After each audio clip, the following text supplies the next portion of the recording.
IIB Urdu के साथ programme science tech की दूसरी एपिसोड में आपका मेज़बान हमज़ा ताहिर। सामीन गिरामी, हर साल 14 June world blood donor day के हवाले से जोश व खरोश से मनाया जाता है। यकीनन हम ब्लड डोनेट करके कीमती इंसानी जानों को बचा सकते हैं।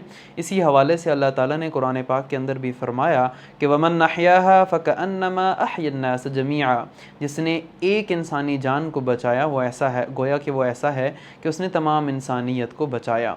इस अहम मौजू पर बात करने के लिए आज हम मौजूद हैं वन केयर क्लिनिक और वन केयर डायग्नोस्टिक सेंटर के अंदर, और आज की हमारी मेहमान हैं डॉक्टर सना लतीफ़ साहिबा, जिनके हम बहुत मशकूर हैं कि इन्होंने अपनी कीमती वक्त में से हमारे लिए वक्त निकाला। डॉक्टर सना लतीफ़ साहिबा ने FCPS की ट्रेनिंग AFIPCMH रावलपिंडी से हासिल की और आजकल डॉक्टर साहिबा बतौर consultant haematologist one care diagnostic centre के अंदर अपनी खिदमात सर अंजाम दे रही हैं।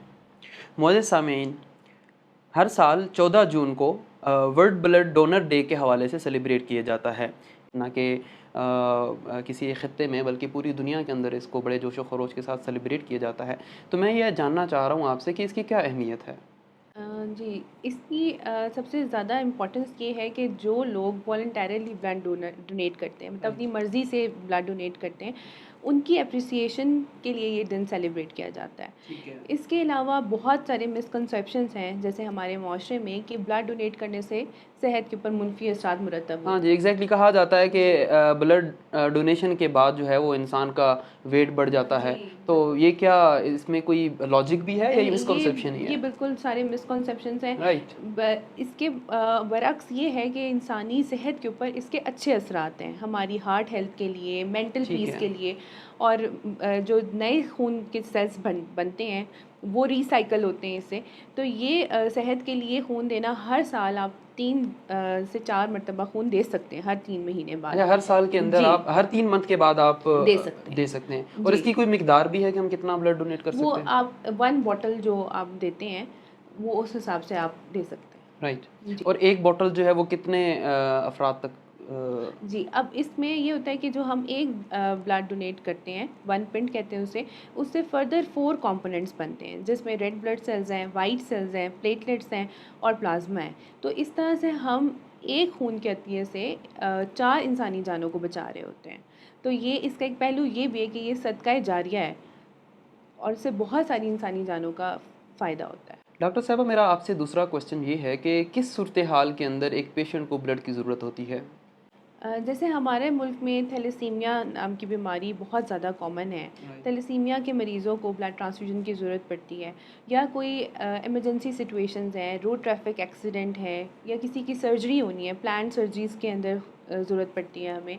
इसके अलावा डायलिसिस के पेशेंट्स हैं, ठीक है। उनको, और ल्यूकीमिया या कैंसर्स के जो मरीज़ हैं उन सबको तो खून, उनको रेगुलर बेसिस पे इनमें से ब्लड जैसे चाहिए कि होता है? थैलेसीमिया के जो पेशेंट्स हैं या कैंसर्स के मरीज़ हैं, ठीक उनको है। बहुत ज़्यादा फ्रीक्वेंटली ज़रूरत पड़ती है। डॉक्टर साहब, मेरा आपसे तीसरा क्वेश्चन ये है कि कौन कौन जो है वो ब्लड डोनेट कर सकता है, या किन अफराद को ब्लड डोनेशन करनी चाहिए?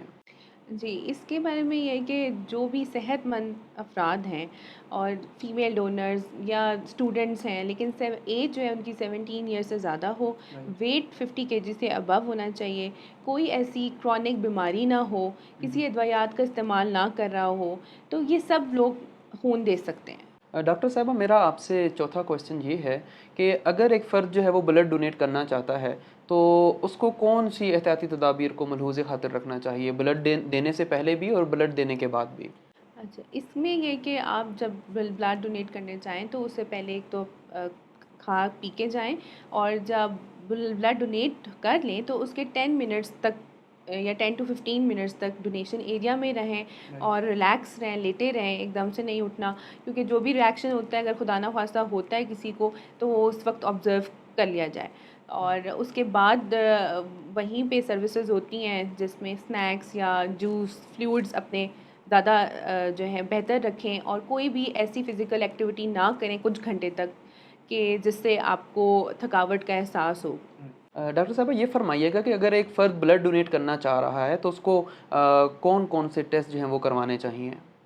जी, हमें वैसे यूजुअली भी अपना हेल्थ चेकअप 6 मंथली कराना चाहिए, जिसमें ब्लड डोनेट जो डोनर है उसका ये फ़ायदा हो जाता है कि उसके ऑटोमेटिकली स्क्रीनिंग हो जाती है। राइट। अब जो टेस्ट करवाने चाहिए उसके अंदर उसका एक ब्लड सीपी होता है जिसमें हीमोग्लोबिन लेवल चेक की जाती है। ठीक है। उसके अलावा हेपेटाइटिस बी है, हेपेटाइटिस हम्म। सी का टेस्ट, HIV-1, HIV-2, उसके अलावा मलेरिया और सिफिलिस जैसी बीमारियाँ जो कि यूजुअली हम नहीं स्क्रीन कराते, तो इससे एक ये बेनिफिट हो जाता है कि आपका पूरा का पूरा चेकअप हो जाता है। डॉक्टर साहबा, जैसा कि आप वन केयर डायग्नोस्टिक सेंटर के अंदर बतौर हेमाटोलॉजिस्ट अपनी खिदमत सर अंजाम दे रही हैं, तो हमारे सामीन को इस हवाले से बताइएगा कि वन केयर डायग्नोस्टिक सेंटर इस हवाले से अपनी क्या खिदमत सर अंजाम दे रहा है या कौन कौन सी फैसिलिटीज़ आवाम तक पहुँचा रहा है। जी, वन केयर डायग्नोस्टिक्स जेट मरकज़ में ये सारी जो स्क्रीनिंग टेस्ट हैं ये राइट। 24/7 हम फैसिलिटी प्रोवाइड कर रहे हैं, जिसमें कि ब्लड सीपी, हेपेटाइटिस बी, सी, HIV, सिफिलिस, मलेरिया, ये तमाम के तमाम टेस्ट जो स्क्रीनिंग में शामिल जो होते भी हैं। ब्लड डोनर जी, या ब्लड डोनेशन के डोनर हवाले से, स्क्रीनिंग है वो ठीक है। सारे के सारे हम यहाँ पे रीज़नेबल प्राइसेस में प्रोवाइड कर रहे हैं।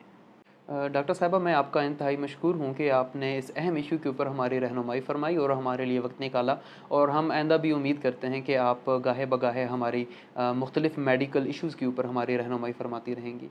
इंशाल्लाह। Thank you so much.